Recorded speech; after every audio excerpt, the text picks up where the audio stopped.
अस्सलाम वालेकुम, आप देख रहे हैं सिटी 11 न्यूज़ पाकिस्तान HD।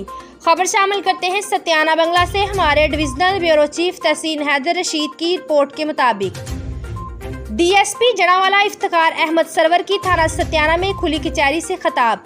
तफसीलात के मुताबिक DSP जड़ावाला इफ्तिखार अहमद सरवर ने थाना सत्याना में खुली कचहरी से खिताब करते हुए कहा, पुलिस को चाहिए कि चोरी की वारदातों को कंट्रोल करने के लिए रिकॉर्ड याफ्ता मुलजम को गिरफ्तार किया जाए। इस मौका पर उन्होंने आवाम से अपील की है कि वो अपने इर्द गिर्द चौक की सतह पर ठिकरी पहरे का मुनासिब बंदोबस्त करें ताकि गाँव के लोग बाकी सुकून से सो सके। उन्होंने कहा कि आवाम के तावन के बगैर जराइम को कंट्रोल नहीं किया जा सकता।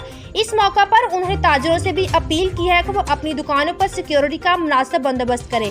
इस मौका पर उन्होंने खुली कचहरी में आने वाले साइलिन से उनकी शिकायत सुनी और पुलिस को हुक्म दिया कि उनकी दरख्वास्तों पर मेरिट के मुताबिक फैसला किया जाए। इस मौका पर SHO सत्याना चौधरी कैसर मुख्तार गुजर, investigation sub inspector Mohammad Arsalan और दीगर पुलिस मुलाजमीन भी मौजूद थे। मजीद खबरों के लिए देखते रहिए सिटी 11 न्यूज़ पाकिस्तान HD।